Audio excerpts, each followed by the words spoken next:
poor attempt to play offside, and Dati Evaldsson beating the new Nottingham Forest goalkeeper Hans van Breukelen.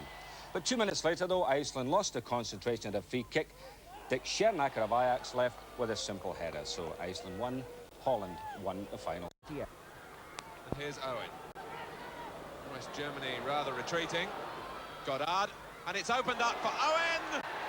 First blood for England! Owen. And just look at the space that the Germans have allowed to Sammy Lee. Owen continuing his run. Shaw. And now Fashanu! And the goalkeeper slow off his line. Goddard lets it run. The touch from Shaw. Fashanu, and they're arriving in the middle. McCall brought down, it's a penalty. 3-0. And Owen celebrates his second. Caton's header. Rijkaard. Oh, and Duxbury presents the goal for Voller, and West Germany with an away goal that could be significant in the second leg. Soler whacks it clear. Lund under this. Got a good touch. Maristic waited. Berkland didn't. And Tommy Lund is in to score. Oh, Berkland will. No! Southall got a touch and put it away from the corner. 2 chances down the drain for Norway. And that's knocked off the line then by Flynn. That's a better one. Oh, the goalkeeper got it, dropped it, it's in the net! That's got to be an own goal by the goalkeeper. 1-0. That is a very, very crowded goalmouth at the moment. More packed in there than there are into the grandstand. Oh, it was a fine try then by Herrera.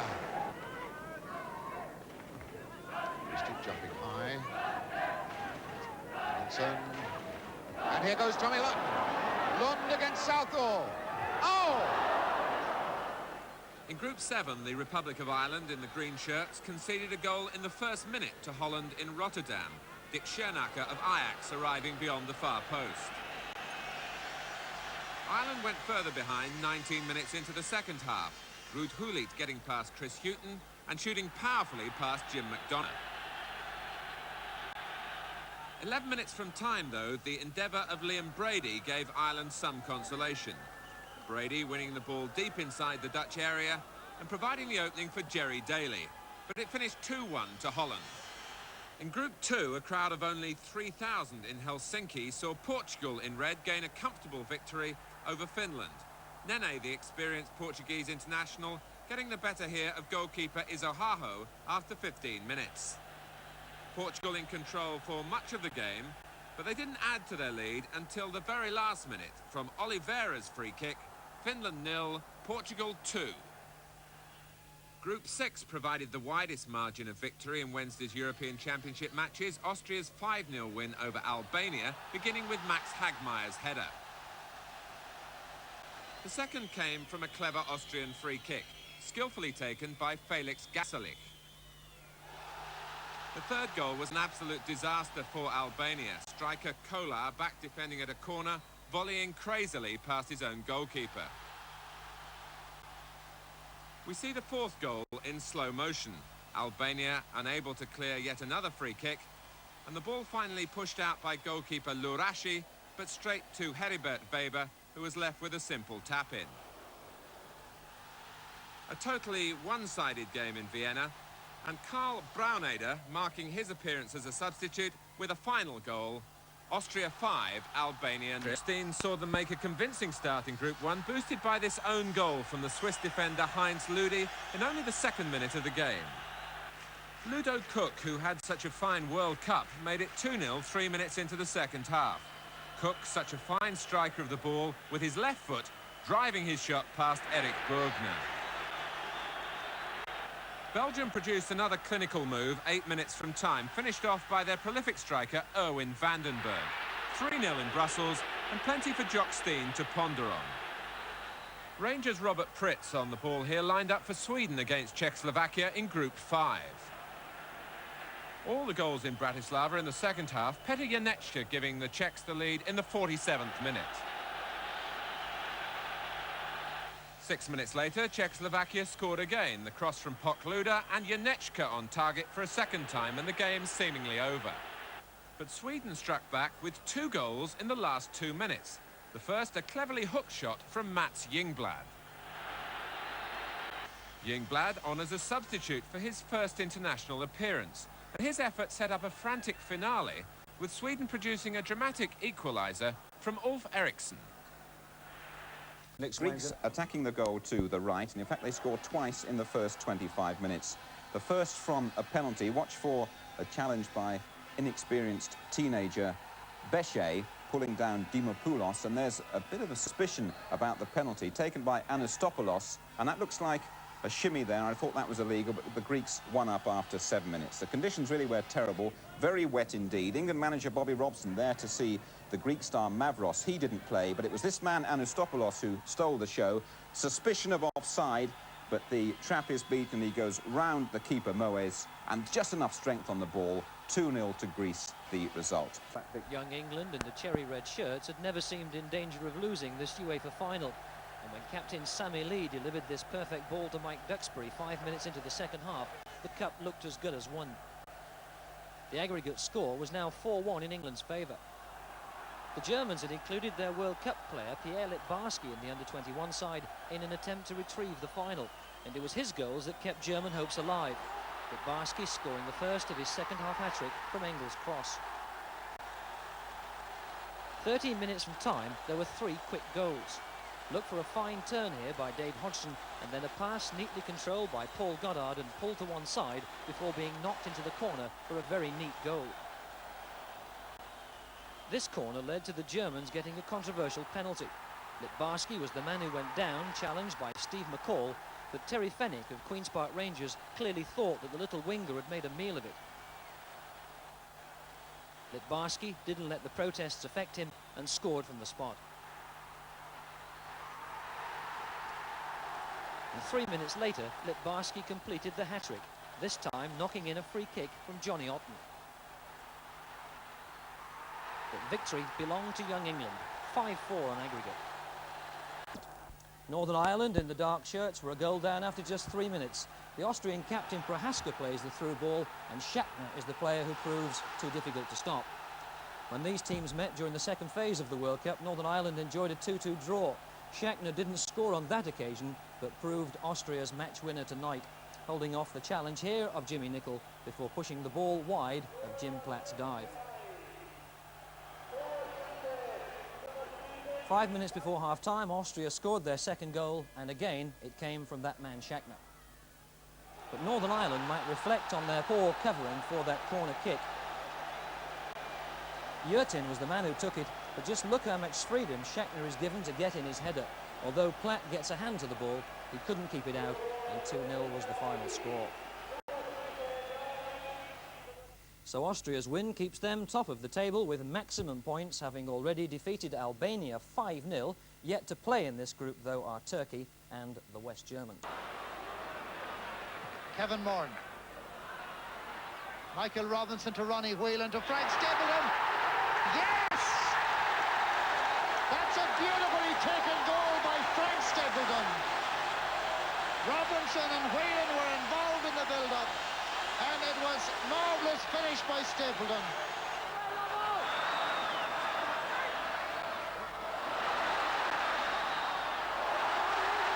Referee plays the advantage, and well played, referee.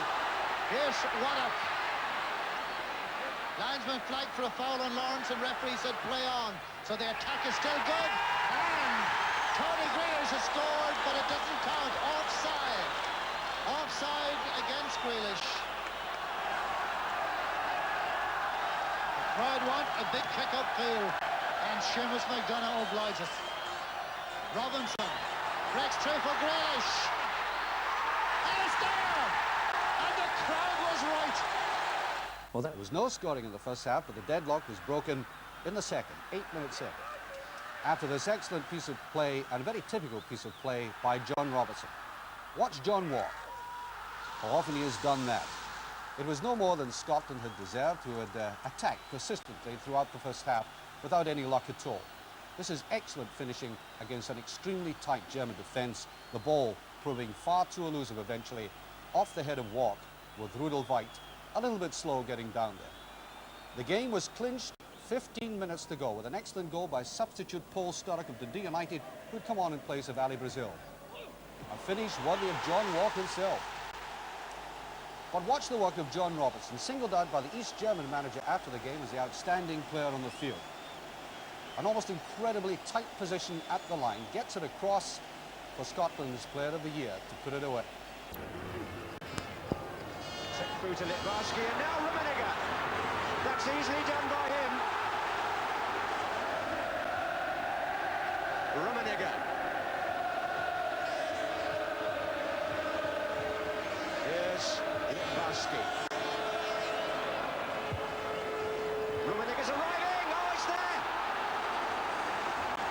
2-0. And Butcher's on the near post, turned back and driven into the net by Tony Woodcock. The Soviet side, playing for the first time under their new manager, Valery Lobanovsky, took the lead after only 2 minutes. The Finnish goalkeeper lost the free kick taken by Oganessian, and Baltacha headed powerfully in. Although the injured Oleg Blokhin was not among them, the new manager included 7 players from his own club side, Dynamo Kiev. It fell to 2 of the outsiders to fashion the second goal. Alexander Shivadze made it, and Andreev scored, giving the Soviet side a comfortable 2-0 victory. Norway in the white shirts beat England on this pitch in Oslo a year ago, and this was another fine victory, with the Yugoslavs helping the veteran Norwegian forward Tom Lund celebrate his last home international appearance with a gift of a goal after 5 minutes. Lund, soon to quit the national team to concentrate on business, laid on the pass from which Öklund made it 2-0 early in the second half. A mistake by the Norwegian goalkeeper Nygaard allowed the Yugoslavs to pull a goal back 16 minutes from the end. Savic's header didn't look too hot to handle. A minute from time, the Norwegians wrapped up the 3-1 victory that took them to the top of Group 4, ahead of Wales, with a goal from the corner. Left winger Torresson is the man who gets the ball back into the box for Åge Hareide of Manchester City to head the goal. Wales should take note of the skills of Velichkov, the Bulgarian striker whose superb control set up the opening goal against Norway in the red shirts in their Group 4 tie in Sofia. Laninov takes the ball forward from the corner, and Norway's goalkeeper Nygaard can only push his shot straight to Velichkov, who scored with ease. An astonishingly blatant and needless handball gave Norway an equaliser. Ilya the culprit, and not surprisingly, there wasn't a glimmer of protest from the Bulgarians. The slow-motion replay makes it look even worse. Alvar Thoresen made no mistake with the penalty to make the score 1-1. In the second half, Norway dominated, and Manchester City's Åge Hareide laid on their second goal, scored in spectacular fashion by Larsen Öklund. Almost immediately, Bulgaria drew level from a free kick taken by Mladenov. The scorer, Nikolov, to make the final score, Bulgaria 2, Norway 2. In Group 7, which includes the Republic of Ireland, Spain had their first match since the World Cup, a disappointing 1-0 victory over Iceland in the blue shirts. The only goal was scored by Juan Pedrosa, and Spain, with a new manager, Miguel Munoz, and virtually a new team, were very relieved to see it go. It was Italy's first home defeat in 11 years, the goal coming 8 minutes into the second half when Sulcer's clever little return pass was converted by Rudi Elson. Watching the replay only confirms how well the Swiss player did, not just piercing the Italians' famed defence, but ignoring Gentili's blatant arm holding to clip the ball past substitute keeper Bordon. And it could have been even worse for Italy had Claudio Sulcer not been denied by a goalpost shortly afterwards. The final score, Italy 0. Holland attacking the goal to the right in the first half, watched by only 8,000 spectators in Rotterdam, but they saw the Dutch get off to a good start. Bouva's pass across the face of the penalty area, Simon Tahamata meeting it first time, 1-0 to Holland in the 8th minute. But 4 minutes later, France equalised. And what a welcome return to international football for Patrick Battiston, So badly injured, you'll remember, by Harald Schumacher, the West German goalkeeper, in the World Cup semi-final. Look for Battiston wearing number 2, well forward here and finishing crisply. It's 1-1. And it was France who got the winning goal 8 minutes from time. Michel Platini making room for a powerful shot. Holland 1, France 2. Kiar involved right at the foot of the post there. It really was most confusing. And the referee adjudged Roman handled the ball. So a penalty it was. And Lerbu, coolly there, stepping up to score. Well, it was that sort of match, really. Very scrappy. Luxembourg equalising 8 minutes into the second half. A cross coming in, and Demonicu scoring at the second attempt. Well, the winner after 67 minutes, Jesper Olsen, forcing a magnificent save there from Moesh. So Klaus Begren heading in to find space in which to receive the cross from Peter Bouva and hit the shot first time. The French stirred memories of their World Cup form with the way they fought back, equalising within 4 minutes, when Patrick Battiston surged up from fullback to score in his first international since he was flattened by the West German goalkeeper Harald Schumacher in the World Cup semi-final.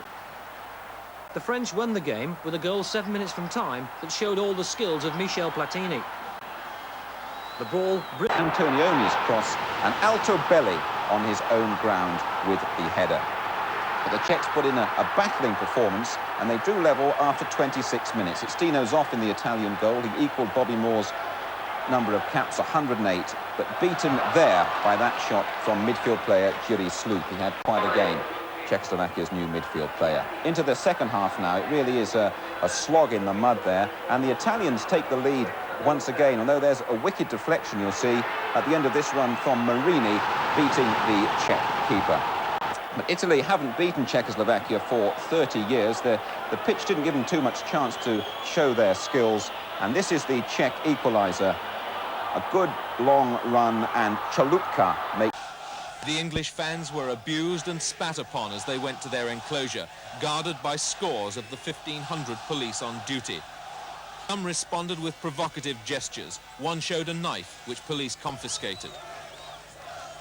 Then the flares, fireworks, coins and bottles began to rain down. The police quickly decided the enclosure to be an error of judgment and tried to get the handful of supporters out. One Greek came over the railing and lost several teeth as he was arrested. Other Greeks were arrested too, but no Britons. The British couldn't believe their luck as they were ushered to seats in the team and officials' enclosure. There was no more trouble during the match. Here's Lee, and now Neil. Chips it in for Mariner to flick one forward, and can Woodcock get a touch? Well, what a start for England. What a start. Martin. Owen Woodcock with a run on goal, ahead of his marker. Now can he finish? Tony Woodcock has put the ball in the net for his second and England's second. Sammy Lee complaining. And he'll try a shot, will Lee, and it's gone in! Sammy Lee on his full international debut makes it 3-0. After the match, a small group of Greeks, clearly intent on trouble, waited for the British to leave. The police guarded their unwelcome visitors from a prowling gang for an hour and a half before putting them on a police bus to get them away from the ground. This is Brady to Ashley Grimes. Good run by Stapleton. There's the first tackle by Meseda on Stapleton. Brady! What a start that would have been in 15 seconds. Unbelievable. The referee played the advantage when Frank Stapleton was fouled. The break of the play came to Brady. He had it on his weaker side, the right foot, but it certainly was a chance in 15 seconds.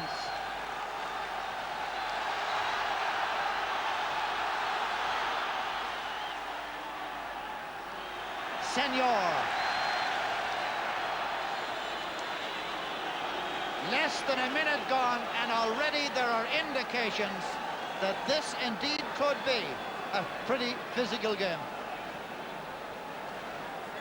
Big man here, number 4, is Maceda.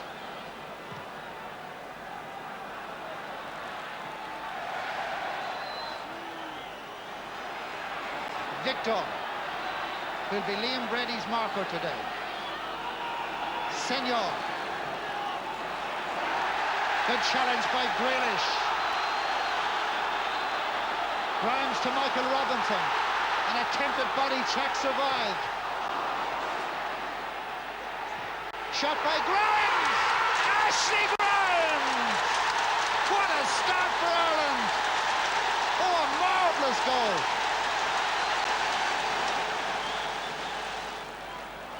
Brady being caught in possession by Pedrazza, fouled by Brady.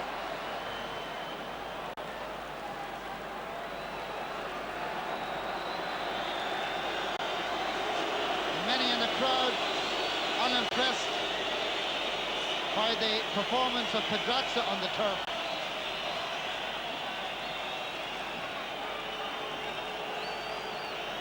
He will arise now and go about his business.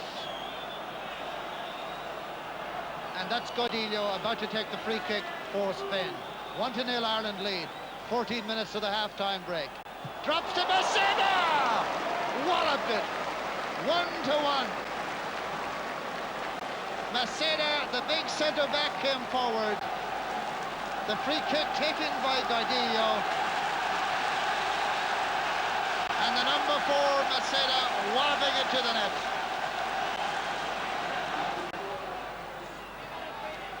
Godillo. Houghton. Victor. And Senor has made this break for Spain, and Ireland's in trouble. Senor made the break. Martin tried to keep it out, but the ball ends up in the net, and Spain lead 2-1 with a goal in just after a minute of the second half. That Spain have this game. There's some wild challenges there as Marcos takes it for Spain. Tries to feed it through to Victor. Ah, yes, and that totally wraps it up. A fine goal by Spain. The thing became a mess. Devine was there, number 2. In went Victor. Goalkeeper was caught, and it was an empty net, gaping, and Spain gladly filled it. Ready, in goes Stapleton. Frank Stapleton has scored, and Ireland is back in the game.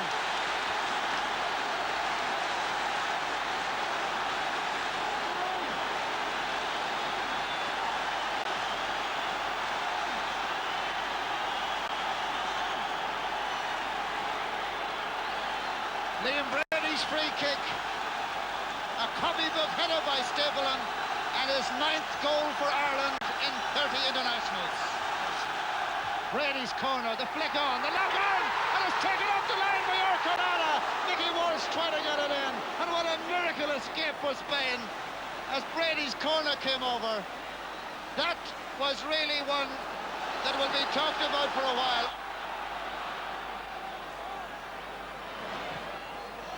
Back for O'Callaghan. Oh, beautifully leaving Godillo. And Victor. Great run by O'Callaghan. And it's in! Frank Stapleton has scored! Frank Stapleton from O'Callaghan's cross. The most magnificent of goals. Lawrenson and O'Callaghan involved, but it really was Kevin O'Callaghan's masterpiece. 1 tackle, 2 tackles he left for dead.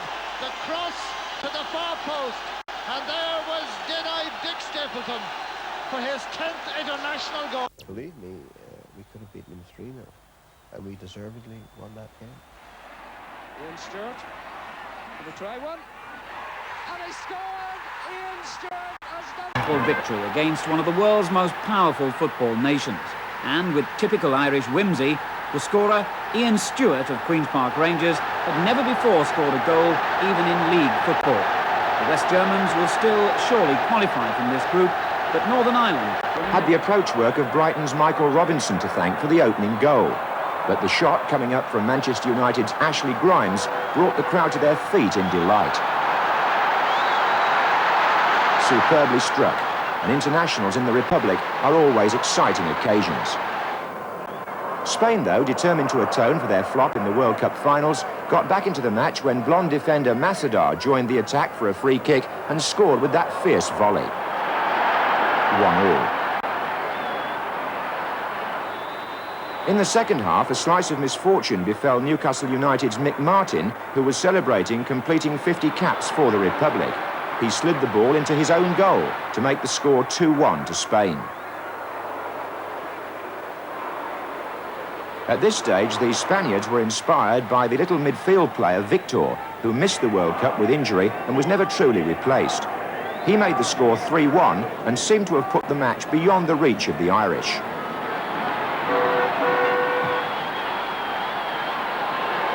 But the old Arsenal connection of Liam Brady and Frank Stapleton produced the important goal. It's Brady's free kick, Stapleton's header, and now the score was 3-2. The crowd sensed a comeback, and Stapleton, having a thin time in front of goal for Manchester United, soon went one better. Kevin O'Callaghan of Ipswich providing the run and the cross, Stapleton on the end of it, and the final score in this thrilling match in Dublin, Republic of Ireland 3, Spain 3. No wonder the supporters were so pleased. Yugoslavia attacking the goal to the left, winning through this header from Stojkovic, their experienced defender. It came in the first half. It was the only goal of the game, and Wales lead when newcomer Tony Polster flicked in that long throw after just 10 minutes. He's only 18, and set plays were to be a major factor in this Austrian victory. After 34 minutes, a corner by Prohaska was turned on twice, and Bruno Petsai got the final touch to make it 2-0. Austria on the attack again just 2 minutes later, and here Herbert Prohaska, playing these days for Roma in Italy, is brought down inside the penalty area. After receiving attention following that heavy fall, Prohaska got up and took the penalty himself, making the half-time score here 3-0 to Austria. Certainly Turkey had no answer to Austria's powerful attacking play, and in the second half, Walter Schachner ran through to score and made the final result 4-0 to the currently rampant Austrians. The green-shirted Irish scored an historic and remarkable victory against one of the world's most powerful football nations. And with typical Irish whimsy, the scorer, Ian Stewart of Queen's Park Rangers, had never before scored a goal even in league football. The West Germans will still surely qualify from this group, but Northern Ireland keeping their lead in Northern Ireland's group 6, with this thorough victory over Turkey in Vienna. The first goal from a long throw, Polster getting a touch, it goes straight in with the goalkeeper moving slowly to cover. Austria's second goal came from this corner, 2 deflections before defender Bruno Petsai right on the line heading in. Still in the first half, and a penalty now for the Austrians. Herbert Prohaska brought down. And it's Prohaska himself with a casually taken penalty, 3-0. Into the second half now. Turkey outclassed and giving the ball away in midfield. And the chance falling to Walter Schachner, well taken too, 4-0 to Austria. And there were goals aplenty in Dublin, where the Republic of Ireland met Spain in group. And it comes to Polster in. Polster. Right through the study defense. And the corner kick. And that's the second one. Austria in the red shirts, playing from left to right, took the lead when newcomer Tony Polster flicked in that long throw after just 10 minutes. He's only 18, and set plays were to be a major factor in this Austrian victory. After 34 minutes, a corner by Prohaska was turned on twice, and Bruno Petsai got the final touch to make it 2-0. Austria on the attack again just 2 minutes later, and here Herbert Prohaska, playing these days for Roma in Italy, is brought down inside the penalty area. After receiving attention following that heavy fall, Prohaska got up and took the penalty himself, making the half-time score here 3-0 to Austria. Certainly Turkey had no answer to Austria's powerful attacking play, and in the second half, Walter Schachner ran through to score and made the final result 4-0 to the currently rampant Austrians. Wales manager Mike England was among the crowd of 25,000 in Sofia who saw Yugoslavia in the blue shirts gain a valuable win. The new-look Yugoslavian side, with only 2 of their World Cup squad in the lineup, scored the only goal from this free kick 9 minutes before half-time. The scorer, fullback Stojkovic, and the defeated Bulgarians have now already dropped 3 home points. Watched by Bobby Robson against Denmark last month, he scored the national side's first goal for 18 months. Against the Luxembourg side that's already lost at home both to Greece and to Denmark. But on a night when England are looking for goals, Luther Blissett, the Watford striker, starts a full international for the first time. Steve Coppell's ability to provide chances has secured his place, even though he's still feeling the baffling knee injury, which has kept him out of the international reckoning since the World Cup. Ray Clements is back in the England goal after a training injury to Peter Shilton on Monday, and Terry Butcher's return to fitness covers the absence of Phil Thompson. 4 changes then in all from the side that won in Greece, but Bobby Robson retaining the midfield personnel who served him so well in Salonika: Sammy Lee, Brian Robson and Gary Mabbott. Luxembourg, in contrast, can call on just 4 full-time professionals: Chico Roman, Guy Hellers and Carlo Weiss. They both play in France, and Benny Reiter, the number 10, earns his living in West Germany. The rest are receiving just £20 each for tonight's appearance, and that also compensates for loss of wages while they're away from their normal jobs. For the first time in a major international at Wembley, the officials all come from Iceland. The referee is Hreidar Jonsson. It's a blustery night here for England's first home game in this European Championship. The pitch very much on the soft side. And Bobby Robson has given his side 2 tasks here. First of all, to win. Secondly, to win convincingly. No question that in this group, goal difference might be the final decider. And perhaps an opportunity here for England to improve their start to the European Championship in that particular capacity. Ken Sansom wearing number 3. Luxembourg will mark man for man at the back, and it's Bossy quickly in on Tony Woodcock. Tony Woodcock with 3 goals in his last 2 international appearances.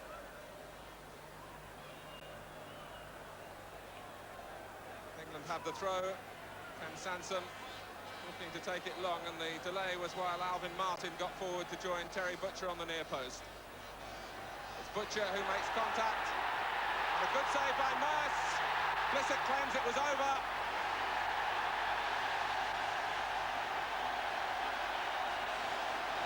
And it looks as though the England players feel that they've taken the lead. It was Blissett who got the final touch. As the referee goes across the talk to the linesman, Butcher flicked it on. And as Merce made the first save from Mabbott, it was Blissett who tucked it back. Was it over the line? The referee in the end said no. Merce punches again. England were hoping so much to get an early goal, not just to settle their own composure, but to stop any restlessness in the crowd. Because although Luxembourg, of course, amongst the weakest of the European nations, they can point to results like just a 1-goal defeat in Italy last year.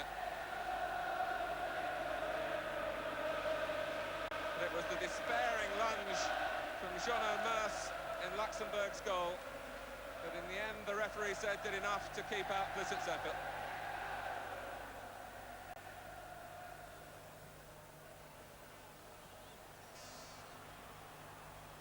Robson's pass, and Blissett is free here, but can't hit the target.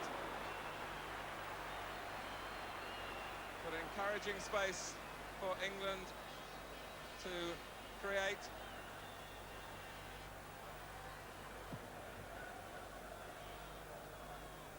Luxembourg playing with just 2 men forward. Their intention here is not just to sit behind the ball. Their coach Louis Pilot is looking for them to try and play the ball around when they do get possession. And that sense of adventure might suit England as well. Brian Robson, captain at Wembley for the first time. Luxembourg retreat in front of him. And Blissett making a move off the ball. But lost his marker completely. But on that occasion, Roman plugged the gap.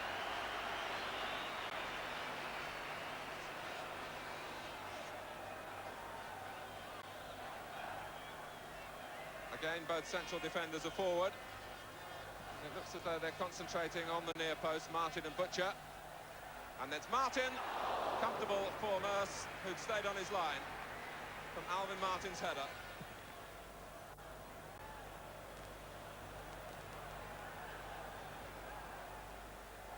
Woodcock. Now Robson, on his stronger foot. Merce can only beat it out, now Blissett. In the end, the cool head was provided for Luxembourg by Johnny Clemens, the number 6. But Robson really stinging the goalkeeper's fingertips. It was an unorthodox save from Jean Merce, but he got away with it because Blissett couldn't convert the rebound. He Hellers, the 18-year-old. Gires taking over. Hellers again. Now Weiss, harried by Mabbutt. Luxembourg being forced back as they keep possession. The extra touches on the ball will help their confidence. Eventually Mabbutt gets the tackle in, and that's really what he's in the side to do. And it's Lee who frees Koppel.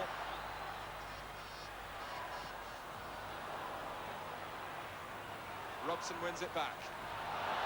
Blissett is onside. Robson going to the near post. And an own goal of the strangest nature. Bossy shakes his head. He drove the ball back, trying to clear it, and it went in off the goalkeeper. So England make the breakthrough, but in a way they could hardly have expected. Blissett's cross, Bossy's clearance, it hit Merce, it's an own goal. England lead after 17 minutes. But poor Luxembourg here. They had problems enough at the start without conceding a goal like that. Butcher. Two front runners moving ahead of him. Butcher very disappointed in his efforts to find the pass. Could hardly have been further off target.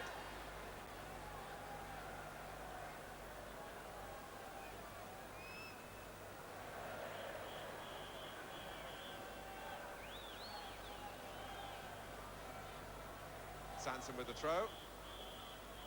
The amount of litter on the pitch again reflecting the windy conditions. Merce hesitated. Koppel makes it 2. As Luxembourg stood and waited. The goalkeeper started to come off his line. Steve Koppel was not so hesitant. Got in front of the marker and planted the header into the corner. And Koppel, who's not scored in his last 17 internationals, is back on target for England again. His last goal was in May 1980 against Scotland. And he's made it 2-0 here. 22 minutes gone.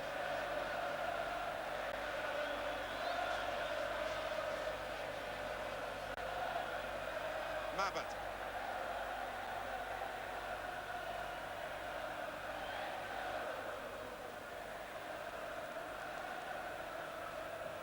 Well, certainly the crowd came here tonight, really not one of Wembley's biggest, but they came here tonight in anticipation that England would provide goals for them.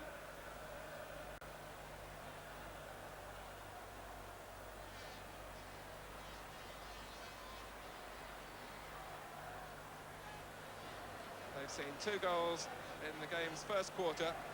Probably some of them still arguing that Luther Blissett should have been given a 3rd.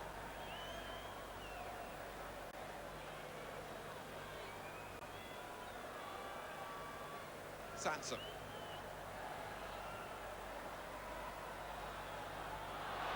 Good turn from Blissett. It was Weiss who was tackling back.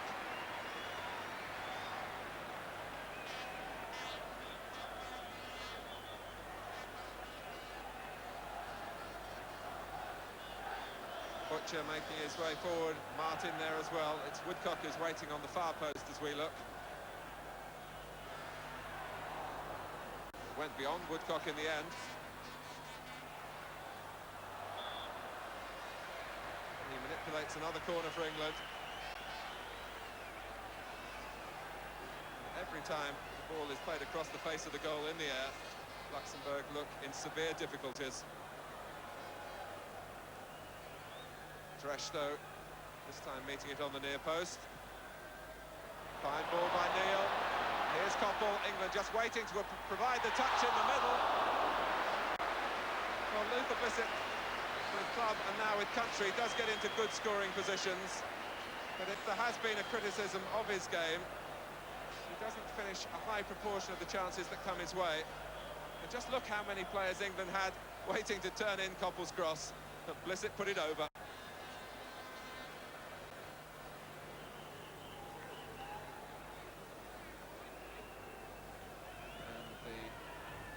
Quality in the opposition, at times giving the England players a chance to have too many touches in possession. Mabbott again doing his job. This is Koppel. And Blissett. Goal kick. The linesman was flagging anyway. It may well be that Luther Blissett was offside. But it was interesting again to see Gary Mabbott winning the ball for England. Koppel played it in towards the near post, but Blissett had gone offside.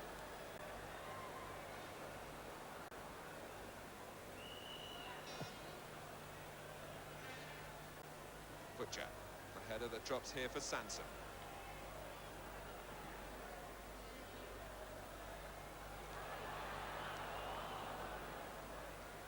Played half away by Giddes. England switch direction. Here's Neil. Blocked by Di Domenico. Koppel on a run. Cross doesn't get past Clemens. And add to their tally of corners.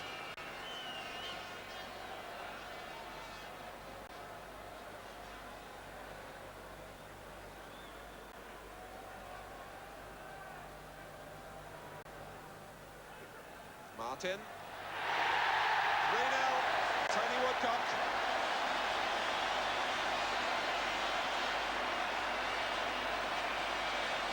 And the marking at the corner, well short of international standard. Koppel's corner. Alvin Martin unattended, and Tony Woodcock right on his own. It's Woodcock's 11th goal for England. He's on target here for the third successive international. Giddes. Reiter moving more freely now, linking up with Hellers. And Reiter again. Clements started to come, went back on his line. In the end, it's a goal kick. And Reiter with a little show of temper. Presumably against the challenge from Sansom.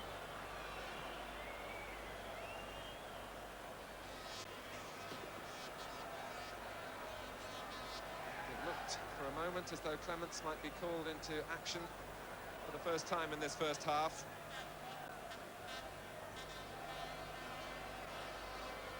Sansom. Martin.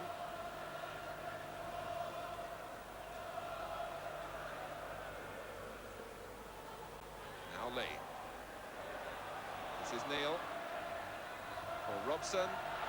And for Woodcock, and Blissett surely this time. Well, he's miskicked it in.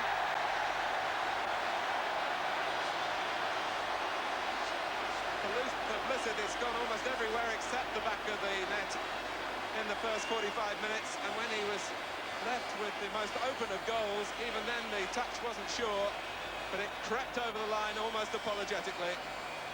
Woodcock caught Luxembourg square here. And Blissett slapped at it. It came off the toe and bobbled in.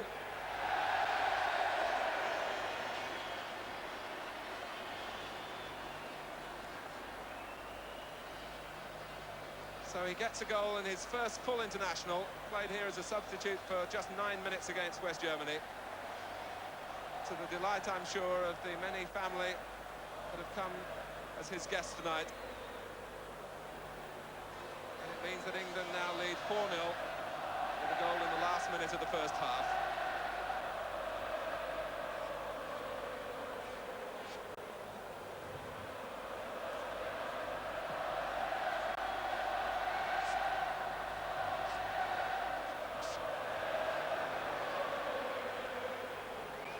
Sanson. Touch from Woodcock. Now Blissett. He felt that Clemens felt that Blissett had dived and was trying to attract the referee's attention to that point, but the free kick has been given.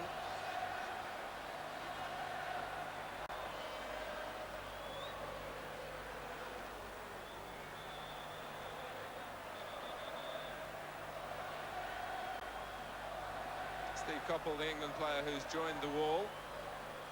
Now will Lee have a crack here as he did in Greece?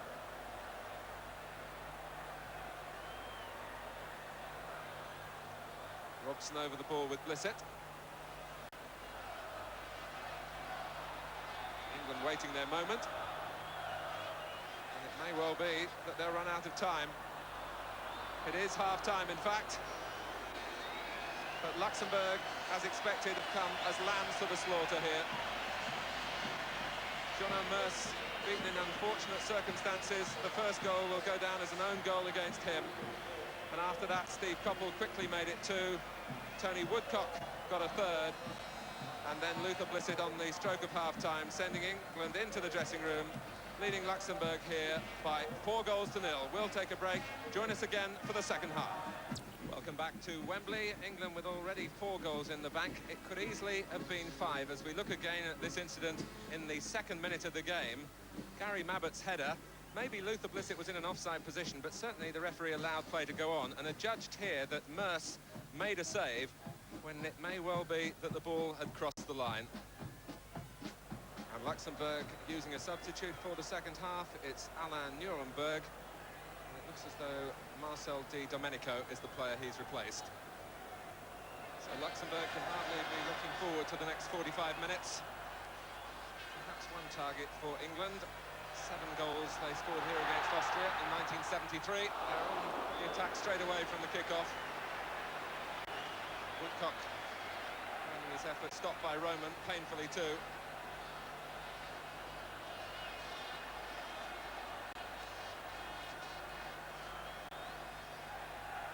Lee with the corner. Alvin Martin. And Bossy just got there as Gary Mabbott threw himself at the ball.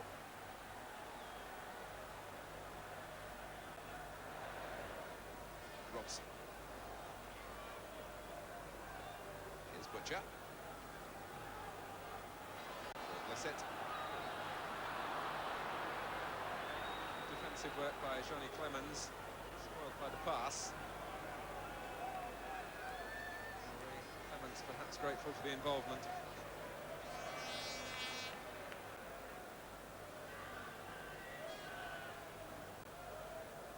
Woodcock.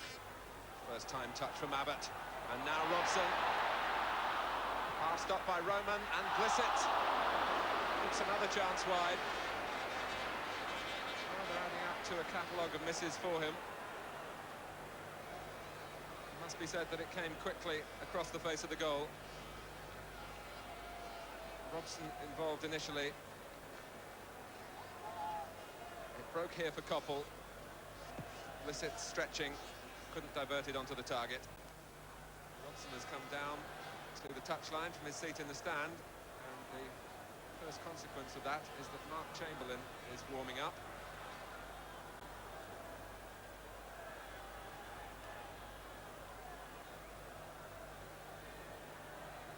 Butcher.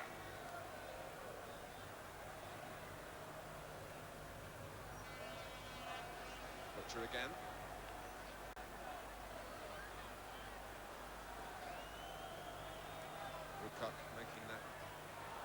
favours into that channel down the left-hand side, but Roman was the master then.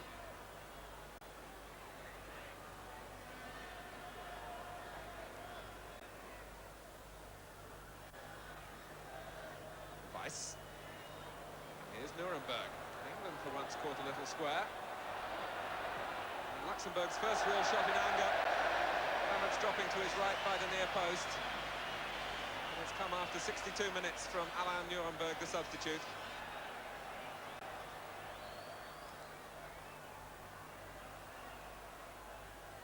Woodcock. Now Mabbutt. And Woodcock is onside this time. The angle widening by the second as the ball ran away from him, but Blissett puts it in. Woodcock's shot coming back off the bar. The second for Blissett. He found himself in the right place again. It seemed to be getting more and more difficult for Woodcock from this angle. He hit it with real power off the underside of the bar. And it came down perfectly for Blissett. And England haven't scored 5 goals at Wembley since Luxembourg were last here in 1977. But courtesy of Luther Blissett, it's 5 now. And England are looking to make their first substitution of the night. And it adds to the interest of the evening, really, because Mark Chamberlain will come on for his first taste of senior international football, replacing Steve Coppell. Chamberlain in his first season of First Division football with Stoke City. He came into the under-21 setup, and now his skills are on show at the full level.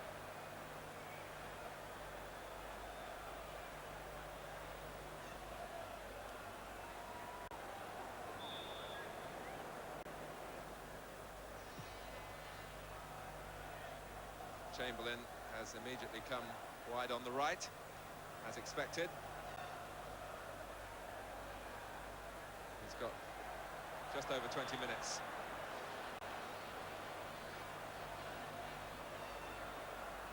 Robson brought down by Reiter.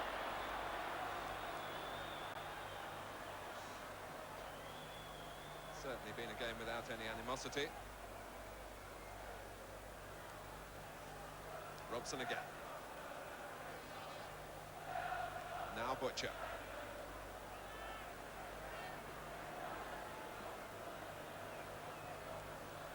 Into the feet of Woodcock. He's allowed to turn this time. Sansom. For both the club and country, he does get into that position quite often. He's still, at this level, looking to finish such a move. Complete miscue at the end. All the time that Alvin Martin wants.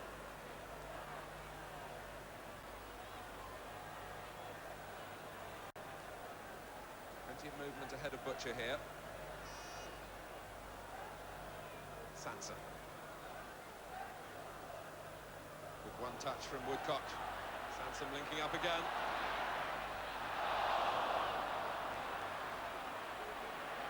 Unable to carry it to safety. Robson.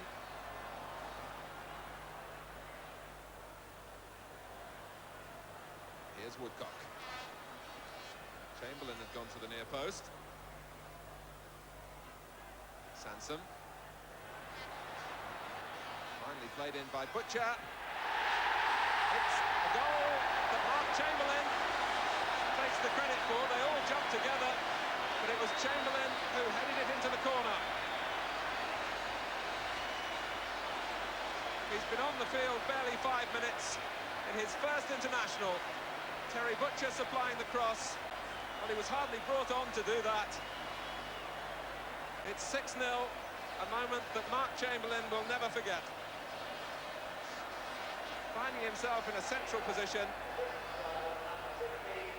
and Merce stranded on his line. It's 6-0,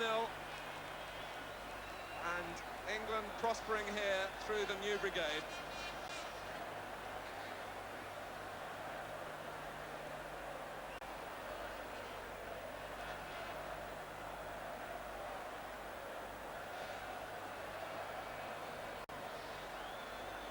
So after a rather dead period at the start of the second half, England have found their way again.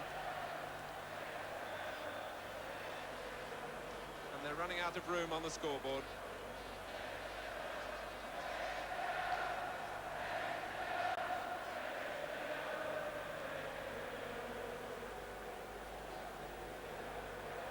Woodcock.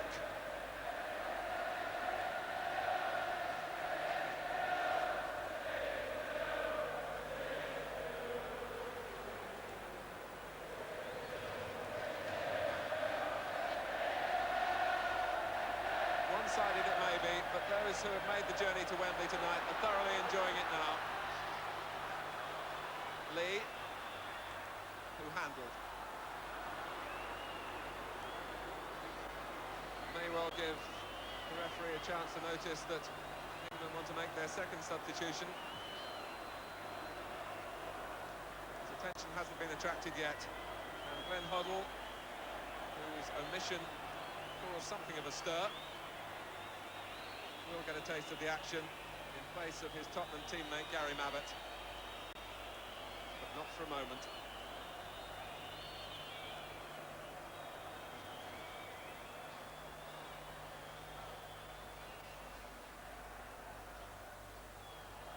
Chamberlain. Meunier.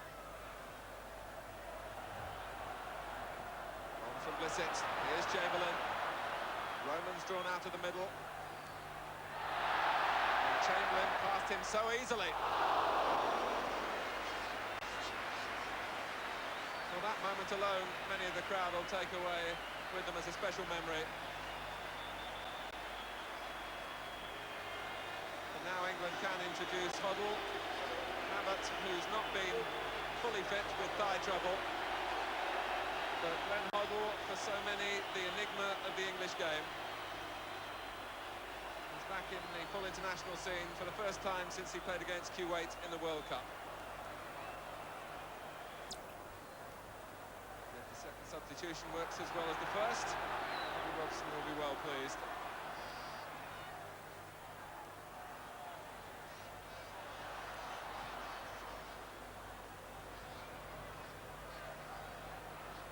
Butcher.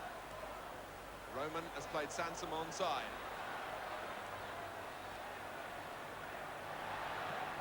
Seemed to be half-tripped, Kenny Sansom. If he'd gone down, it would have been possibly a penalty. But his whole attention was focused on the ball and his attempts to try and get in the cross.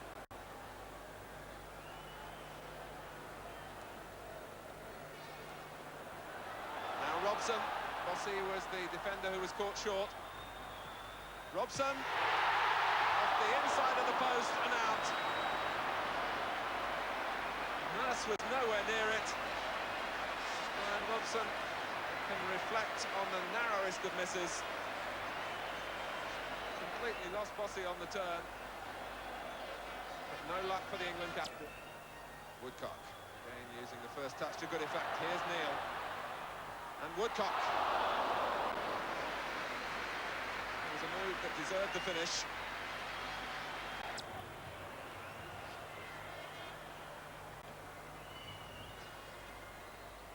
Meanwhile, Luxembourg have a free kick. The problem, the ball being moved by the wind.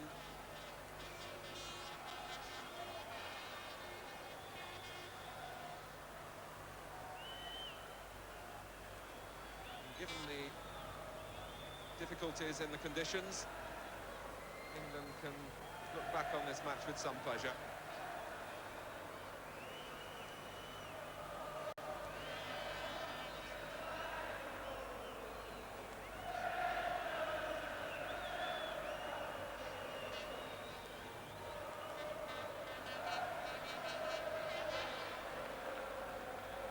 It never has been a contest, but then I don't think anyone really expected that it would be. England's task was to score goals here, and they've accomplished that. Ellis. Sansom. Now Lee. Reiter chasing in. Martin, look at Phil Neal. As if to say, you might have played it a little more firmly in my direction. And it's Lee who's the furthest England player forward in this attack. Hooked out by Dresch. Neil. Now Hoddle, quickening the tempo. Good turn by Woodcock. He was trying to just slip it through for Robson. Robson, Woodcock sensing possibilities again. Lissit's in the middle. It's the hat-trick!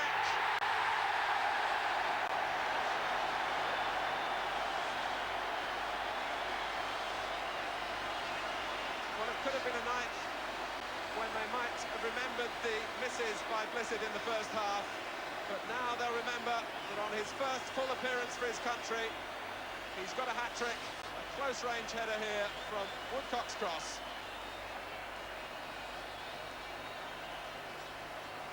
Woodcock withstanding the challenge from Bossy, and from then on it was a formality for Blissett.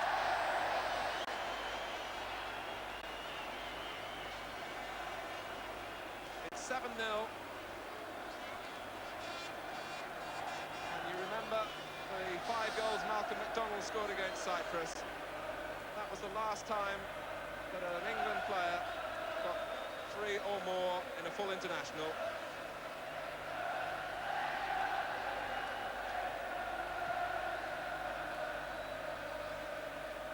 To find the previous 3-goal tally before that, you have to go back to the days of Geoff Hurst.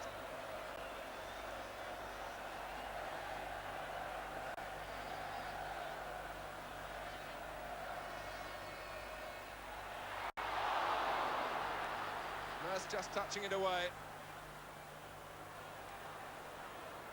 Hoddle, 8-0. One from the Glenn Hoddle repertoire. Little reminder for the England manager, because that was quality finishing in any context.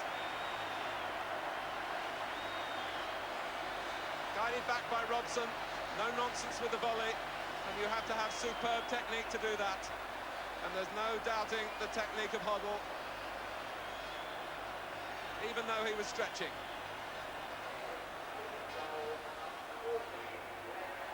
So England chalk up the 8th. And there are 2 minutes left. And it's becoming hard to keep count of it all.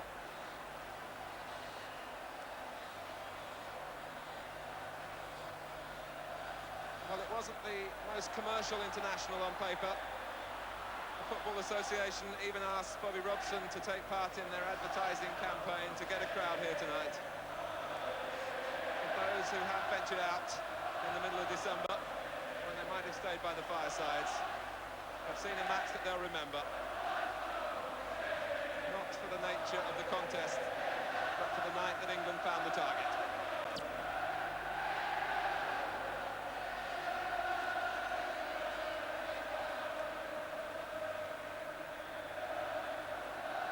Woodcock with a bit of a handoff.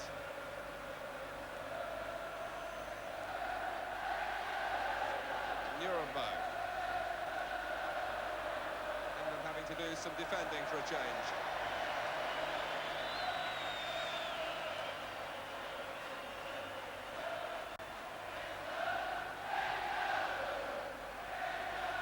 Neil.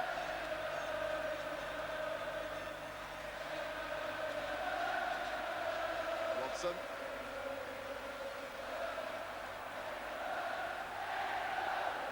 Now Neil. And Phil Neil is on the score sheet, because you'll have a job to take that one away from him. It started with a strange goal here tonight of the goalkeeper, and it looks as though it's finished that way. Technically, Neil's attempted cross here would have gone in, I feel. Merce, diving there, made sure that it did.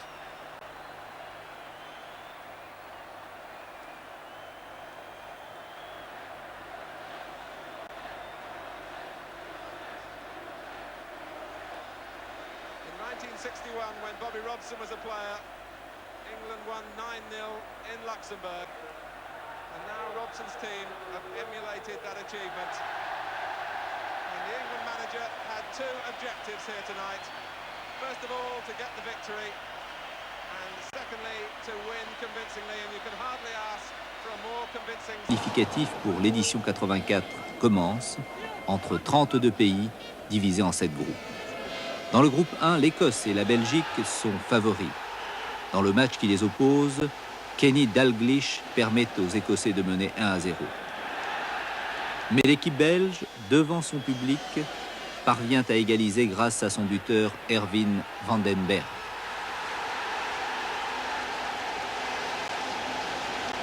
L'Écosse pourtant domine la rencontre et prend l'avantage toujours par Kenny Dalglish qui marque son deuxième but.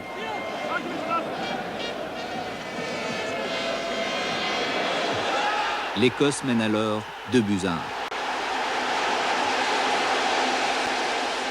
François van der Elst, un vétéran des derniers championnats d'Europe, réussit avec Erwin van den Berg et Jan Keulemans à relancer l'intérêt de la rencontre.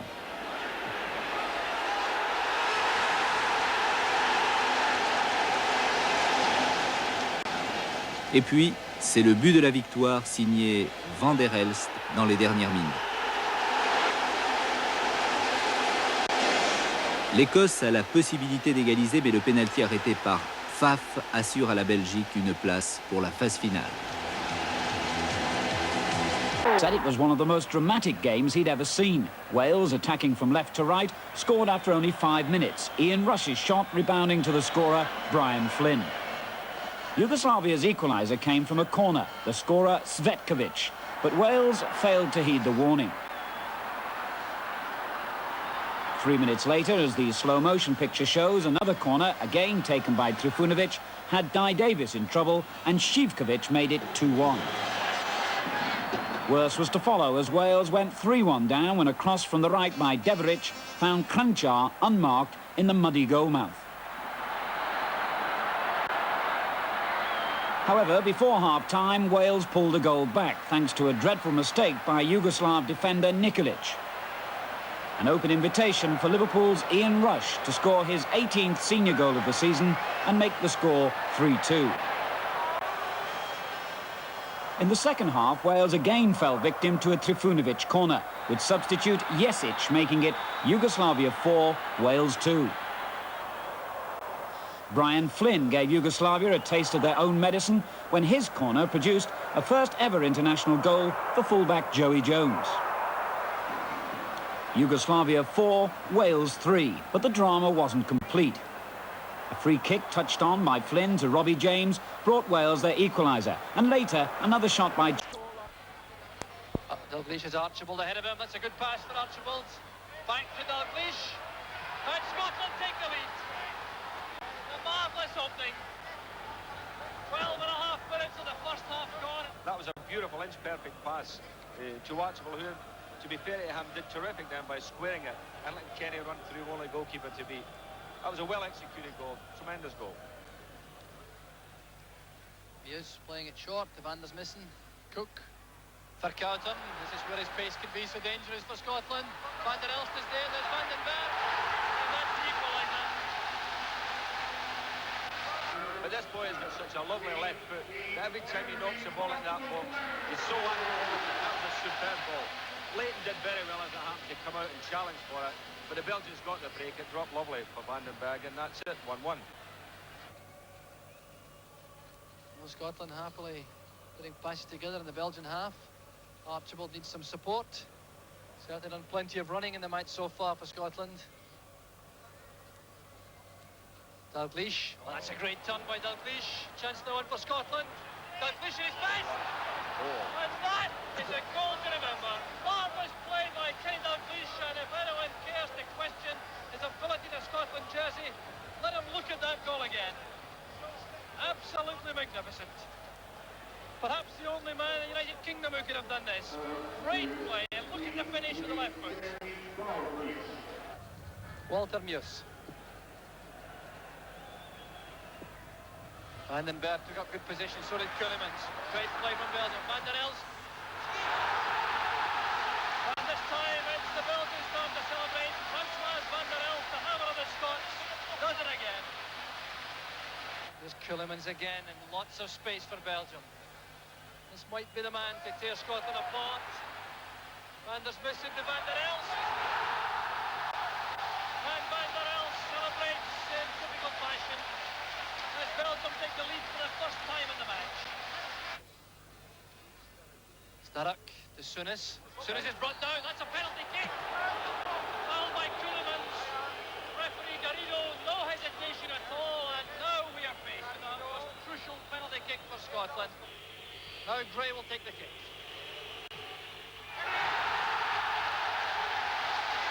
The save from Faf. And utter dejection from Frank Gray and his Scottish colleagues. Let's take a look at it again.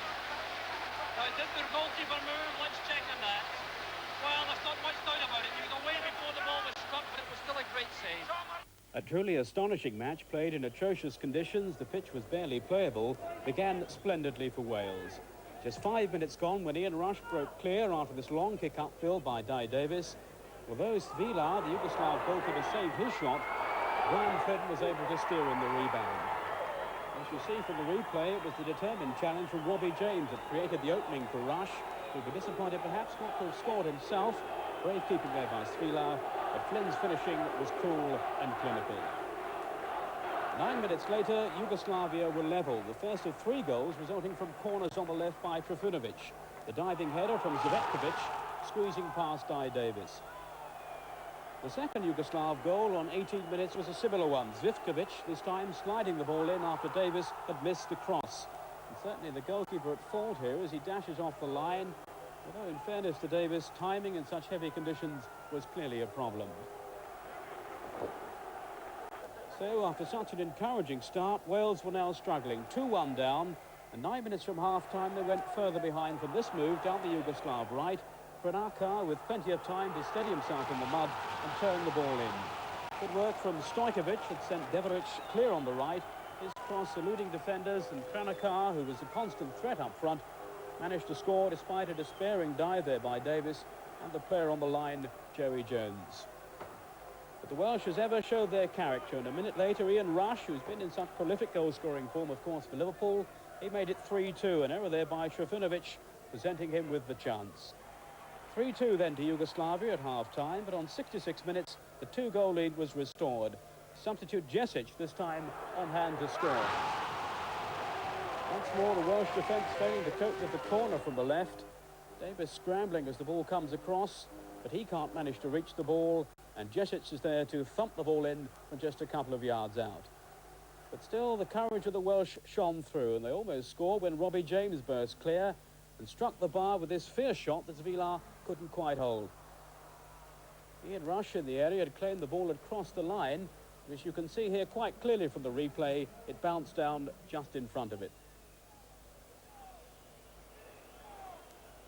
Just seconds later, though, at a moment that Joey Jones will treasure for a long time, his first international goal on his 48th appearance. A corner from Brian Flynn, and after efforts from first Rush and then Jeremy Charles, Jones finally scores, the ball going in off the goalkeeper and via a post too. 4-3, and soon the Welsh comeback was complete. A free kick 10 minutes from the end just outside the area, and Robbie James here curling the ball round the wall after Flynn had touched the ball back to him. A magnificent fight back then by Wales. They almost sneaked a win when James again hit the bar near the end. Pass for Archibald, back to Dalglish, and Scotland take the lead. A marvellous opening. He is playing it short to Van der Smissen. Cook for Verkouten. This is where his pace could be so dangerous for Scotland. Van der Elst is there, there's Van den Berg, and that's the equaliser. Well, Scotland happily putting passes together in the Belgian half. Archibald needs some support. Certainly done plenty of running in the match so far for Scotland. Dalglish. Well, that's a great turn by Dalglish. Chance now on for Scotland. Dalglish in his best. And that is a goal to remember. Walter Muse. Van den Berg took up good position, so did Ceulemans. Great play from Belgium. Van der Elst. And this time it's the Belgians' turn to celebrate. Francois Van der Elst, the hammer of the Scots does it again. Here's Ceulemans again, and lots of space for Belgium. This might be the man to tear Scotland apart. Van der Smissen to Van der Elst. A penalty a minute before half-time when Dutch goalkeeper Schrijvers brought down Carrasco of Spain settled this European Championship match in Seville. Spain's Senor scored from the spot, sending Schrijvers the wrong penalty a minute before half-time when Dutch goalkeeper Schrijvers brought down Carrasco of Spain settled this European Championship match in Seville. Spain's Senor scored from the spot, sending Schrijvers the wrong way. It was the only goal and keeps Spain in contention in Group 7. Yes, as you can... Davis in the middle, and working together, England in a bit of a mess, and here's Rush, and Wales are in front. Blissett, it's a nice turn, but he hasn't quite lost jacket. Good determination from him, Devonshire, Butcher, completely unmarked, and it's 1-1. Statham, Gordon Carnes once again. Again, he's running at the defence, and it's got to be a penalty. A lunging tackle by Brian Flynn. So a certain amount of pressure on Phil Neal, who missed in the cup tie on Sunday. It was awfully straight, but it's... Defeat for England's next opponents came on an unfamiliar icy pitch, and the opening goal came from a lack of resolution by Saganis, the Greek goalkeeper. The scorer, Hans Richter, in the 18th minute. The Greeks equalised on the half-hour when a header on by Anastopoulos was accepted by Ardizoglu. But the shaking of gloves soon gave way to the wringing of hands when the recalled veteran Joachim Streich gave the Germans their winning lead 3 minutes later. This is 46th goal in 87 matches.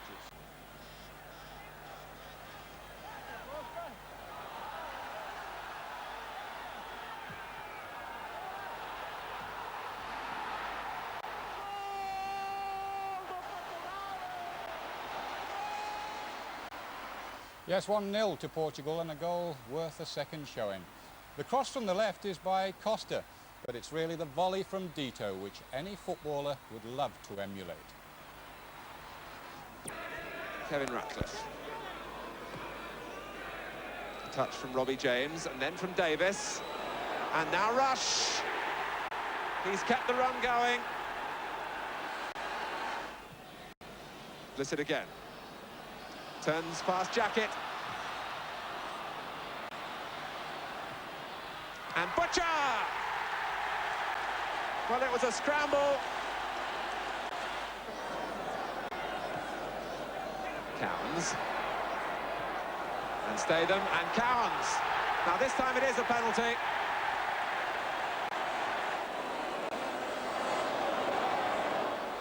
Southall reluctant to go back on his line, but Phil Neal, who on Sunday, on his 32nd birthday, missed the penalty that would have kept Liverpool in the cup, scores... Now icy pitch, and the opening goal came from a lack of resolution by Saganis, the Greek goalkeeper. The scorer, Hans Richter, in the 18th minute. The Greeks equalised on the half-hour when a header on by Anastopoulos was accepted by Ardizoglu. But the shaking of gloves soon gave way to the wringing of hands when the recalled veteran Joachim Streich gave the Germans their winning lead 3 minutes later. This is 46th goal in 87 matches.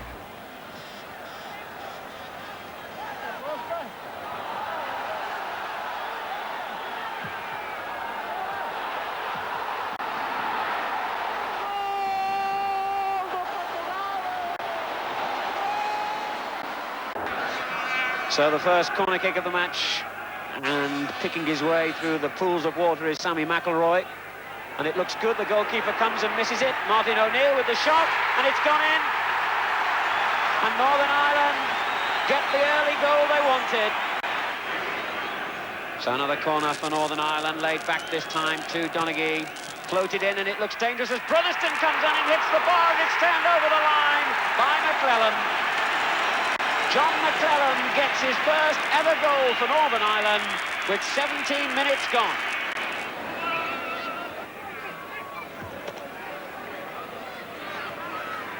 Good run here.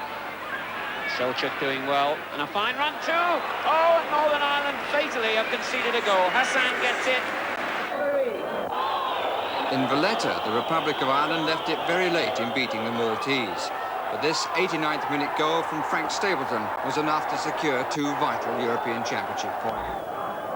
Fonte will take the in-swing, and it's a very good one, and it's a goal. It's gone in, and it's... No, in fact, it was Egley.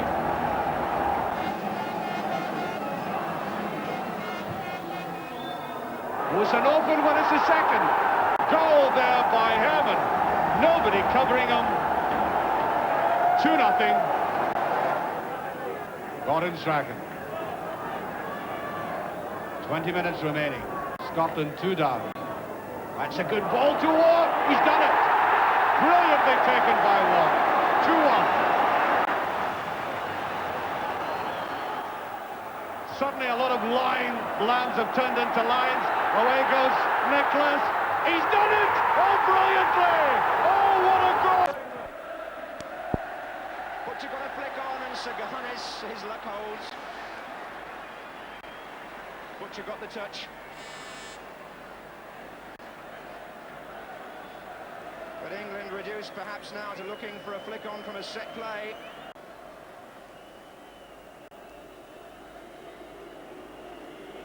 Martin. Xanthopoulos across.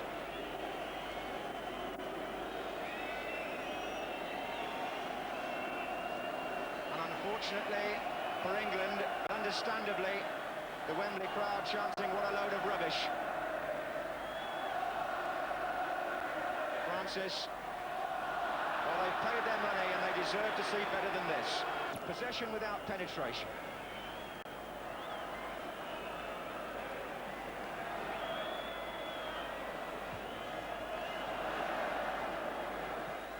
Greece going to hold on, or are England going to win the match in the last 5 minutes?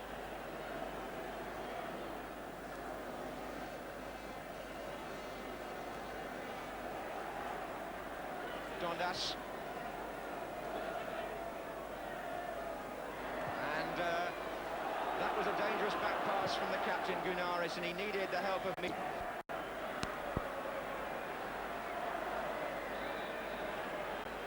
Trevor Francis. Good save, because there were 2 coming in for a rebound. Championship, and England in particular, by holding them. Fonte will take the in-swing, and it's a very good one, and it's a goal. It's gone in, and it's...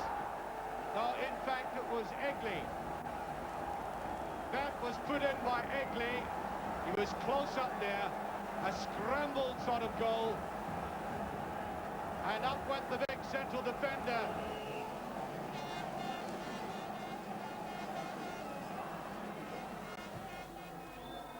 It was an open one, it's the second. Goal there by Herman. Nobody covering him. 2-0. Dire covering by the Scottish defence. And severely punished. Absolutely nobody marking. Alec McLeish turned round, and there it was in the back of the net. Gordon Strachan. 20 minutes remaining. Scotland 2 down. That's a good ball to Ward. He's done it. Brilliantly taken by Ward. 2-1. A superb pass from midfield. And the deep run by John Ward paying off. As I said, with 20 minutes of the game remaining.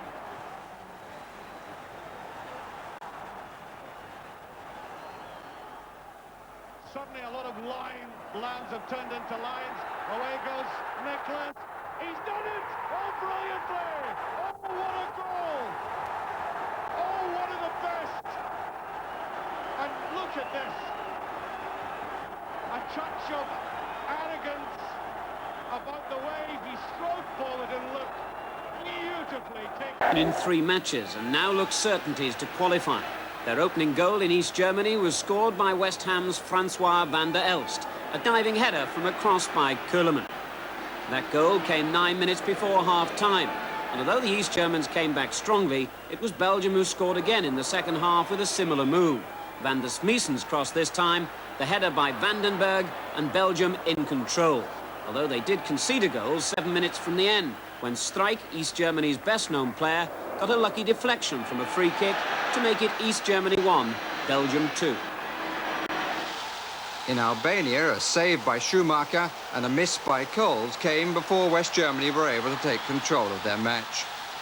The determination of their captain, Rummenigge, started the move which led to the first goal 3 minutes after that escape. But it needed a mistake from Litbarski's cross to produce it. Muster just reached the deflection, but Voller was left with a simple tap-in. The relief was obvious. And fortune was again on their side with the second goal. Litbarski plays Engels in, but he certainly made the most of the challenge of Targac, in which Rummenigge was given the chance to score from the penalty. And Muster was well beaten. But any thoughts that from here Germany would gain the decisive victory their beleaguered manager wanted and maybe needed were ended when the second penalty was given in the match, this time for hands by Engels. And Targac stepped forward to make the final score, Albania 1, West Germany. Ball. McElroy turns it back. Yes! Ian Stewart. Brian Flynn, 5 Welsh players were involved in the goal. Jones the head. Thomas the shot. James the shot. And Charles the scorer. It wasn't exactly the best planned goal of the European than England had at home to the Greeks from this corner by Bertelsen. Busk rose to meet the ball for the only goal of the evening. The one to delight a familiar face to English football, Alan Simonsen, recently of Charlton. Meanwhile, in Brussels, Belgium lost an early goal against East Germany when this long-range free kick by Joachim Strijk was deflected in off Belgium's defensive wall. However, Belgium went on to secure a victory, which means that Scotland now cannot qualify. A brilliant header by Koelemans brought Belgium level. But their winning goal really was something special. There seemed no real danger when Ludo Koek received the ball 30 yards from goal, but he caught the East German goalkeeper Ruud Verlight completely by surprise. David O'Leary and goalkeeper Jim McDonough cost the Republic of Ireland in green the first goal, scored by Santillana. Of the Real Madrid team, which faces Aberdeen in the Cup Winners' Cup final. And one of them, Juan José, took the free kick, which led to Spain's brilliant second goal, scored by Rincon. Good spell this by England. Pulling them one way, then the other, then with!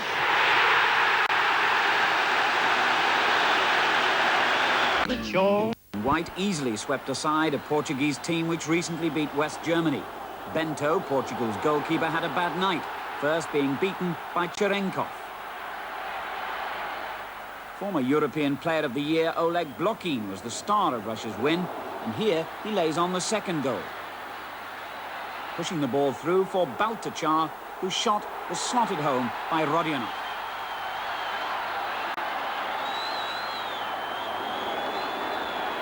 A fine individual goal by Demyanenko made it 3-0, but again Portugal's goalkeeper has to take some blame for leaving a tempting gap. Goal number 4 was again engineered by Blokin, his fine through ball being perfectly judged by Cherenkov, who goes on to score despite Portugal's claims for offside. With 3 minutes remaining, the crowd of 100,000 in Moscow celebrated the Russians' 5th goal. It was scored with a superb shot by Larionov, and the Soviet Union are now strong favourites to qualify. Oh, he got a flick on there and run in by Robson.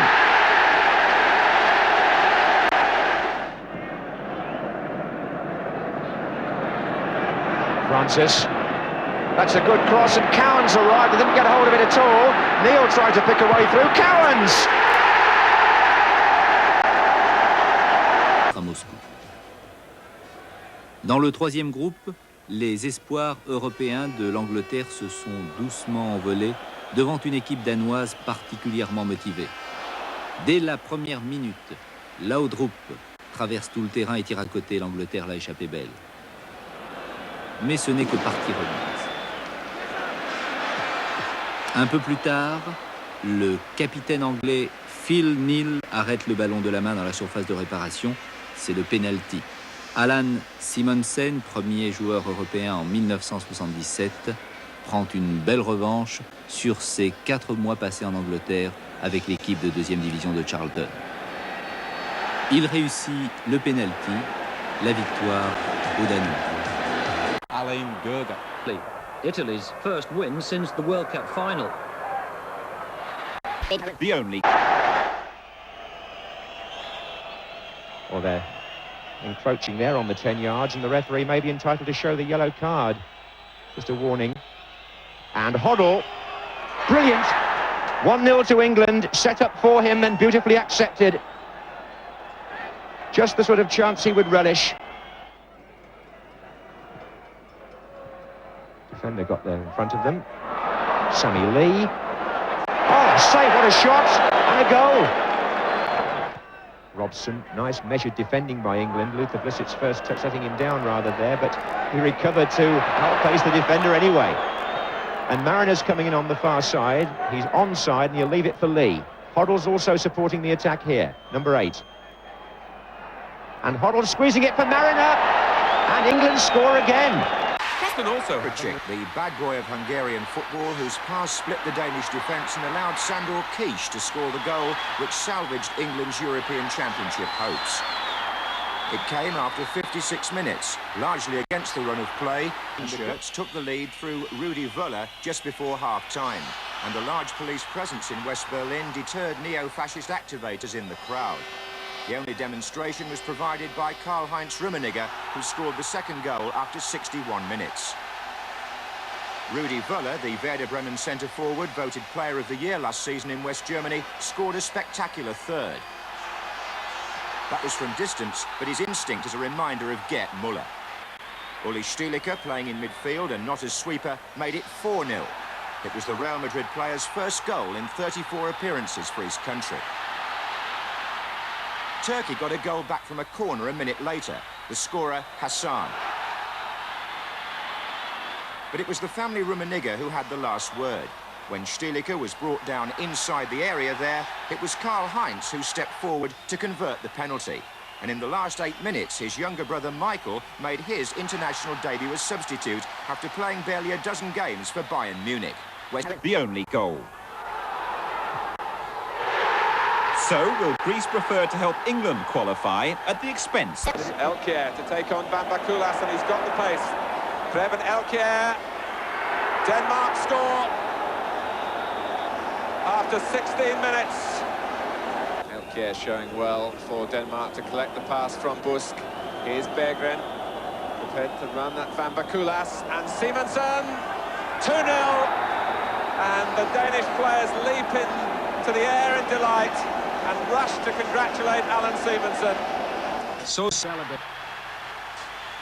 Baines floated a long way in there. And eventually it's gone in, and Brian Robson is the scorer for England. Here's Lee. Mariner trying to get on the end of it. And it's gone in, and Mariner will claim it. Union Jacks all around the ground today. Leeds United and Huddersfield represented there. Mariner turning it back. Devonshire trying to get it in. And it'll come again for Huddle, and he's onside. Crossed in. Barnes with a header. Butcher Shawley, and number 3 for England. Barboni losing out as Robson comes in quickly with the challenge. Huddle playing it in again for Robson. Number 4, well taken. His long run extends Schumacher. Ramsey's shot intercepted by Norman Whiteside, and Whiteside gets a famous winner. But despite beating the European champions twice, the Irish now need a miracle. Battling and looking to fall, and the shot is there now. Vladimir has scored! Vladimir has got it! And once again, it's Thompson to Scotland's rescue. Zernstone the break for East Germany. One of men going through the middle. Good interception from Alveston. Donald Clear. Taking a deflection. And East Germany go 1-up. Streich. Backs continue the forward run.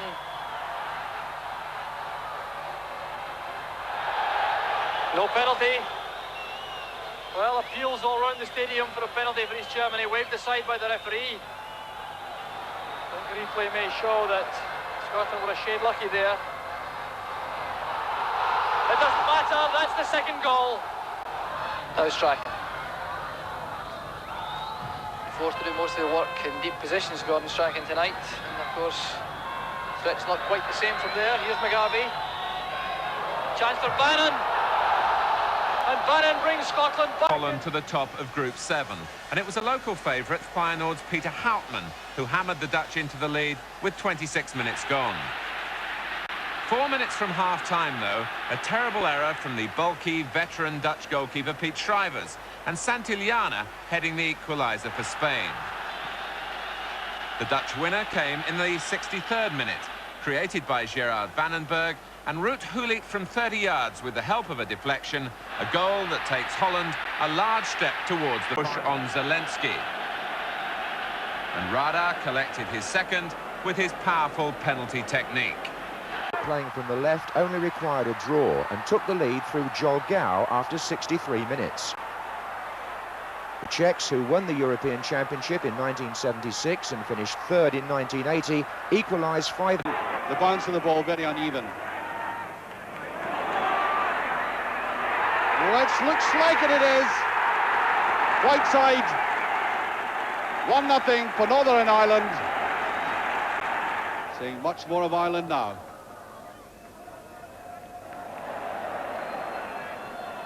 Neat little touch in McElroy. No, has it been given? Yes. Situation indécise dans le groupe 4 où 3 équipes ont une chance de se qualifier. À Cardiff, le Pays de Galles semble devoir s'imposer contre la Yougoslavie, d'autant plus que les Gallois ouvrent la marque. Radcliffe fait une passe de 40 mètres à son buteur Robbie James. Une feinte, le gardien yougoslave Simovic est battu. Le Pays de Galles mène 1-0 après 53 minutes de jeu. Mais la persévérance est l'un des atouts des Yougoslaves. Le ballon parvient à Badzarevic qui tire. Match nul, un but partout. Le Pays de Galles doit alors attendre le résultat du dernier match de ce groupe entre la Bulgarie et la Yougoslavie dans la ville de Split. La Bulgarie en maillot blanc prend l'avantage par Iskrenov à la 28e minute. Un deuxième but et c'est la qualification pour la Bulgarie. La Yougoslavie, elle, doit maintenant marquer 2 buts pour se qualifier. Ils égalisent dans la première demi-heure grâce à Susic. 1-1, le Pays de Galles est toujours en course pour la phase finale en France. Mais après 7 minutes en deuxième mi-temps, Susic, toujours lui, marque pour la Yougoslavie.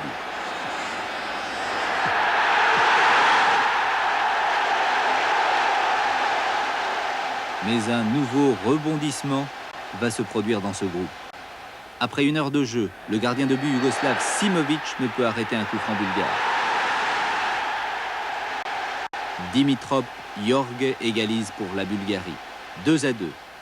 Donc le Pays de Galles se retrouve à nouveau dans la course. Les 90 minutes sont écoulées et l'arbitre fait jouer les arrêts de jeu. Vučković déborde sur la gauche et centre sur la tête de Radanovic. Il inscrit le but de la victoire. Ainsi, il ne reste qu'un finaliste à désigner dans le groupe 7. L'Espagne a besoin de gagner par 11 buts d'écart contre Malte pour éliminer la Hollande et venir en France. À la mi-temps, le score est seulement de 3-1 et les chances de l'Espagne sont minimes. En deuxième mi-temps, c'est l'explosion. Une avalanche de buts va surprendre le gardien maltais. 9 buts réussis en 45 minutes. Une bien curieuse deuxième mi-temps.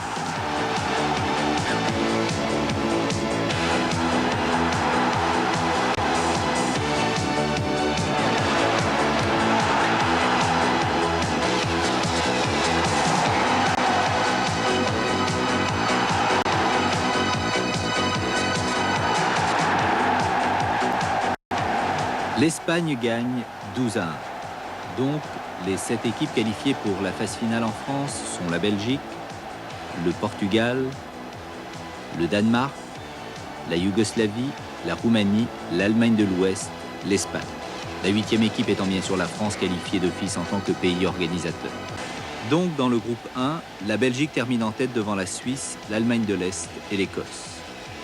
Pendant ce temps, dans le deuxième groupe, un penalty réussi par le buteur Jordao donne au Portugal la victoire sur l'Union soviétique par 1-0 dans le dernier match, le plus indécis de ce groupe. Pour la première fois depuis la Coupe du Monde en 1966, cette victoire permet aux Portugais d'accéder à la phase finale, bien que les Soviétiques les aient battus 5-0 lors de leur... C'est donc le Danemark qui se qualifie dans ce troisième groupe.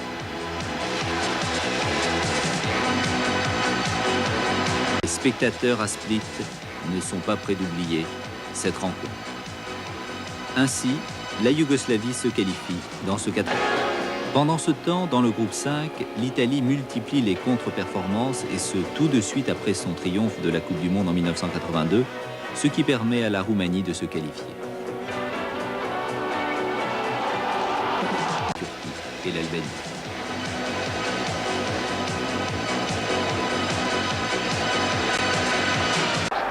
For the European Championship brought a 1-0 defeat. A fine individual goal by Garaba of Hungary. Slow motion replay shows when Rossi got the first of his 3 with a really cheeky piece of opportunism. Then, after 37 minutes, a magnificent long pass from defence found Altobelli on the left, and his tricky run and accurate cross was turned in by the perfectly positioned Rossi. That made it 3-0 to Italy, with 2 for Rossi so far, and almost on the half-time whistle he completes his hat-trick.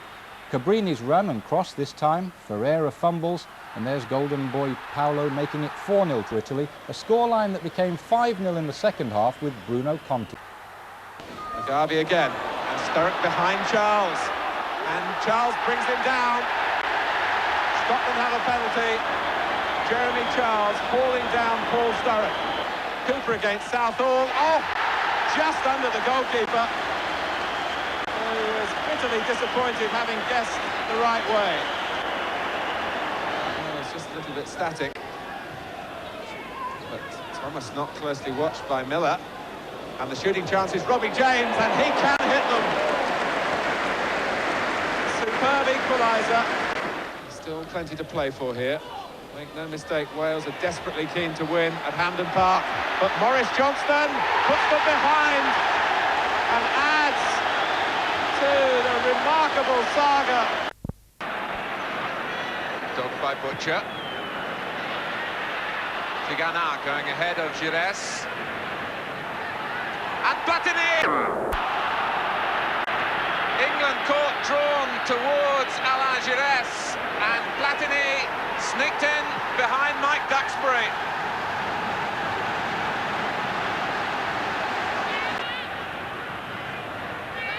Fernandes. And now Touré, it broke for him off Duxbury. Shilton's got to come and did well. And then handled quite clearly outside the area.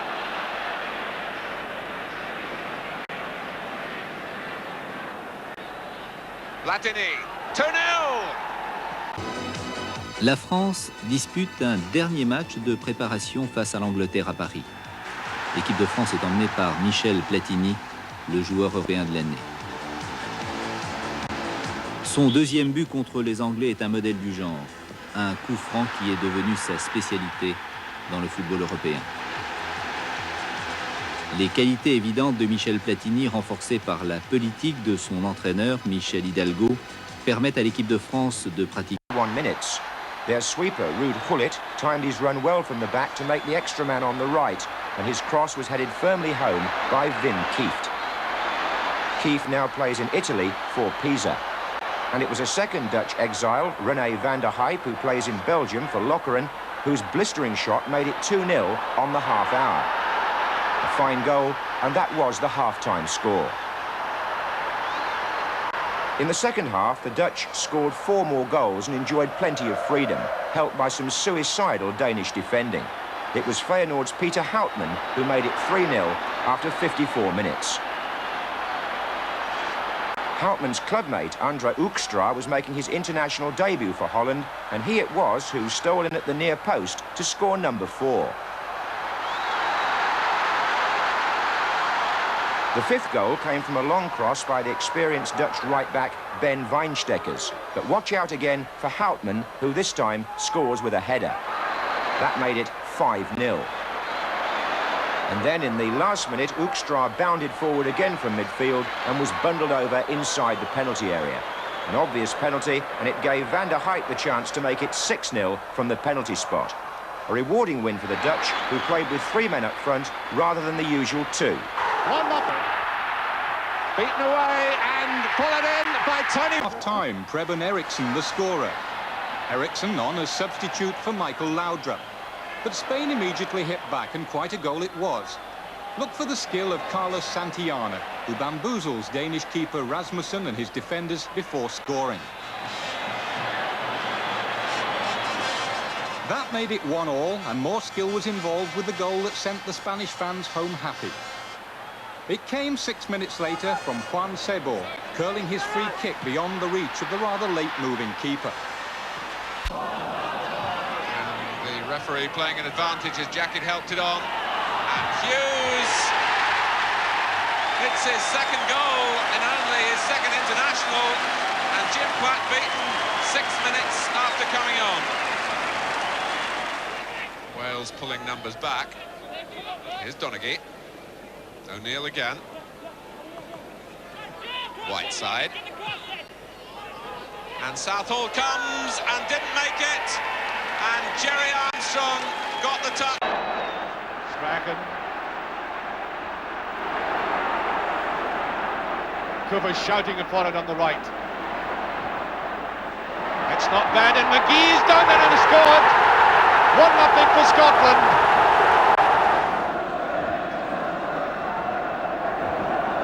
Well kept in, now Woodcock. Superb run, and it's a brilliant goal by Woodcock. Oh, no wonder he's elated. Now can he take Leandro? John Barnes now. Might go all the way for England. Barnes. He scored, and England amazingly are into the lead. Wilkins with it. Woodcock making himself available. Pearce there with him. Barnes also available. He got his cross in well. And another one! And penalty it is. And it's Acosta who will take it. And who scores. Aguilera. Montelongo. Cabrera waiting for the header, and he might now get the chance as well. 3 days ago.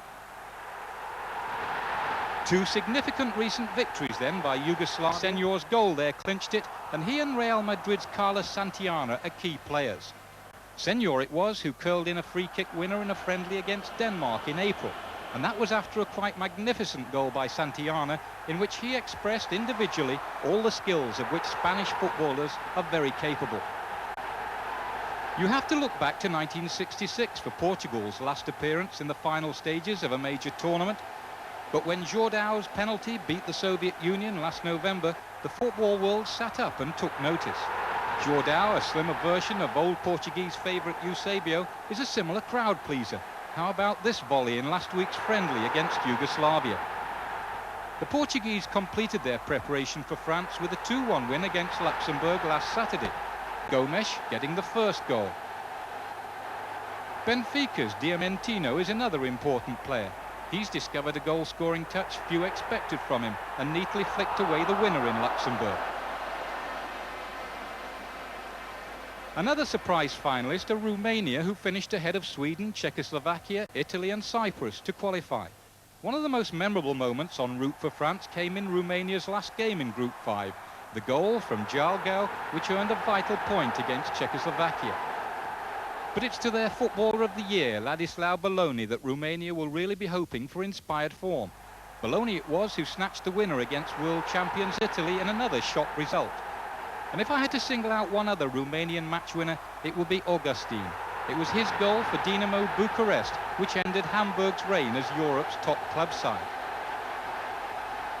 So we come to the current holders of the European Championship, West Germany. Twice winners and once runners-up in the last 3 tournaments, they arrive hardly in disarray, but with manager Jupp Derval facing terrible criticism and not yet forgiven for playing a half-fit Karl-Heinz Rummenigge in the World Cup final against Italy.